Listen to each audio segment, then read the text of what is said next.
मुस्कान की हैवानियत आपको हिला डालेगी। पति को 15 टुकड़ों में काटने वाली मुस्कान पति के कटे सिर के साथ प्रेमी के घर सोई पूरी रात। दुनिया इन दोनों की सच्चाई जान चुकी है। इन दोनों की हैवानियत की अब देश भर में चर्चा है। लेकिन हैवानियत की इंतहा तो तब हो गई जब मासूम सी दिखने वाली इस लड़की की यह सच्चाई सामने आई कि कत्ल वाली आधी रात ये बालू से कटे अपने पति के दोनों हाथ और सिर को बैग में भरकर प्रेमी साहिल के घर पहुंची। बताया जा रहा है कि पूरी रात ये पति के कटे हुए सिर के साथ सोई। लेकिन इस हैवानियत की प्लानिंग इसने 22 फरवरी 2025 को तभी शुरू कर दी थी जब एक डॉक्टर के यहाँ अपने को डिप्रेशन का मरीज बताते हुए नींद की गोलियां लिखवाई। गूगल पर सर्च कर नींद और नशे की गोलियों की कुछ सॉल्ट और देखी। प्रेमी के साथ खैर नगर पहुंच गई और नींद और नशे की गोलियां खरीदी। दोनों ने बाजार से मीट काटने वाले 800 रुपए के 2 चाकू। 3 मार्च की तारीख आई जब सौरभ अपनी मां के घर से लौकी के कोफ्ते की सब्जी लाया था। उसने कोफ्ते गर्म करने के लिए मुस्कान को दिए। मुस्कान ने सब्जी में नींद की गोली और नशीली दवाइयां मिला दी।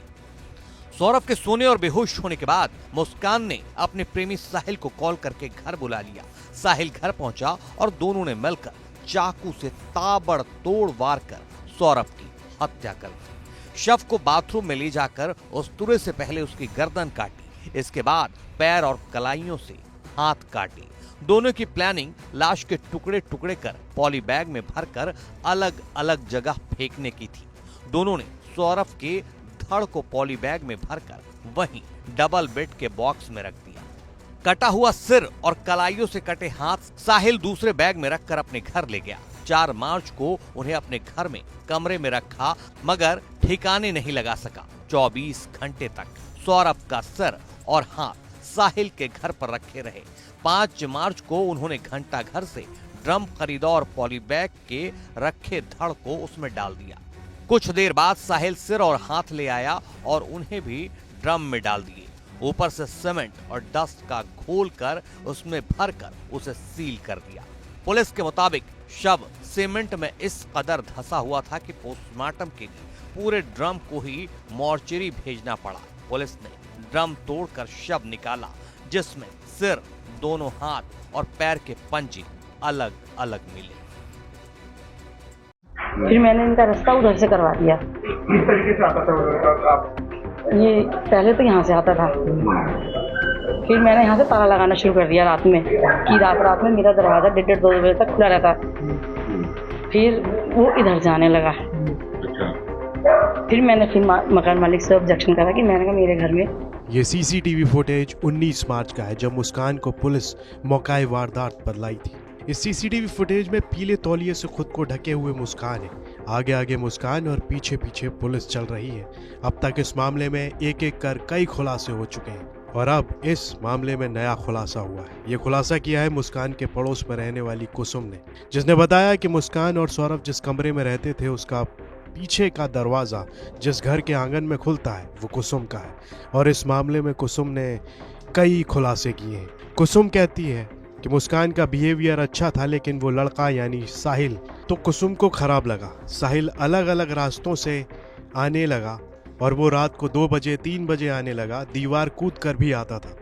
कुसुम ने यह भी खुलासा किया है कि इसी कमरे में वो लाश वाला ड्रम था जिसमें मुस्कान ने अपने पति यानी पहले प्यार जिससे फिर शादी की और फिर खौफनाक कत्ल करने तक वो पहुंच गई। ये कहानी उसी मेरठ की मुस्कान रस्तोगी की है जिसने अपने प्रेमी साहिल के साथ मिलकर पति सौरभ की हत्या की। लाश के टुकड़े कर सीमेंट के ड्रम में भर दिए। मुस्कान की पड़ोसन उन्हीं दिनों के बारे में खुलासा करते हुए कहती है मुस्कान इसी कमरे में बैठी थी, बाकी कुछ पता नहीं कि क्या हुआ था। कुसुम ने बस उसे गुमसुम सा बैठा देखा था। उस दिन को याद करते हुए कुसुम कहती है कि दरवाजा खुला था और वो ड्रम को ठिकाने लगाना चाहती थी लेकिन लगा नहीं पाई शायद। मुस्कान है वो यही मकान में रहती थी और आपके पड़ोसी में मकान में रहती थी। कैसी वो लड़की थी, क्या उसका बिहेवियर था, किस तरीके से वो यहाँ रहती थी? देखो बिहेवियर तो उसका अच्छा था, शुरू से हमने देखा। लेकिन जब से वो लड़का आने लगा यहाँ तब से मुझे अपने घर में मतलब पसंद नहीं था। फिर मैंने इनका रास्ता उधर से करवा दिया। किस तरीके से आता था वो लड़का? आप ये पहले तो यहाँ से आता था, फिर मैंने यहाँ से ताला लगाना शुरू कर दिया रात में कि रात में मेरा दरवाजा 1:30-2 बजे तक खुला रहता। फिर वो इधर जाने लगा। अच्छा। फिर मैंने मकान मालिक से ऑब्जेक्शन करा कि मैंने कहा मेरे घर में मुझे नहीं पसंद है। ये आपने मकान लिया था? हाँ, ये मैंने कितने दिन हो गए आपको मकान लिया? 2 साल हो गए। अच्छा, ये दीवार कूद के भी जाता था यहाँ से, वो आपने बताया था? हाँ, मैंने देखा तो नहीं, लेकिन बताया मेरे कारीगर ने कि दीवार रात कूद के में, हाँ, 2 बजे या 3 बजे। अच्छा, आपको लगता है कि मुस्कान को कभी देख के लगा हो कि ऐसा कर सकती नहीं है? मुझे नहीं लगा ऐसा कि ये कभी ऐसा काम कर सकती है। अच्छा। लास्ट बार फिर आपने जब सुना इस घटना को, यहाँ से ड्राम भी निकाल के ले गए, तो क्या कहना है उस पर? मतलब क्या दहशत का माहौल था या फिर उसके बाद में? हाँ, डर तो लगा। 4 तारीख से अंदर इसी कमरे में ड्राम था। मतलब आपने जैसे बताया कि 18 तारीख में आपने उसको मुस्कान को यहाँ देखा? हाँ, देखा, कमरे में बैठी थी। और ड्रम भी था? नहीं, ड्रम नहीं दिखा। ड्रम तो इस कमरे से वही दरवाजा बंद था, बस ड्रम वगैरह नहीं बात हुई थी दिखा। आपकी? नहीं, मैं बोलती नहीं थी। अच्छा। 3 तारीख की रात को जैसे घटना हुई, क्या कुछ अंदेशा? नहीं, कुछ नहीं पता चल पाया, कुछ भी। हम यहीं थे अपने घर में, कुछ नहीं पता चला कि अंदर ये क्या कर रही है। 17-18 को आपकी बात हुई जब वो आई है? नहीं, मैं बोलती नहीं थी बिल्कुल भी। आपने कहा ना वो बैठी थी यहाँ? हाँ, देखा बस मैंने, वो गुमसुम सी बैठी थी 12-12:30 बजे। अच्छा। ड्रम तो 18 में ही निकला शाम को। हाँ, और इसी कमरे में बैठी हुई थी वो? हाँ, इसी कमरे में बैठी थी। कोई देखा और? तो दरवाजा खुला हुआ था। कोई और भी था साथ में? अकेली। अकेली बैठी थी? क्या परेशान लग रही थी? हाँ, परेशान थी? परेशान थी। वो ड्रम को ठिकाना लगाना चाह रही थी, अच्छा। लेकिन लगा नहीं पाई। अच्छा, ये बता रहे हैं कि कुछ मजदूर भी आए थे ड्रम को? हाँ, उठाने वो के उधर गली में बताया लोगों ने लिए? क्या? कि 8-9 मजदूरों को लेके आएंगी कि मुझे कुछ सामान यहाँ से कहीं और ले जाना है। अच्छा।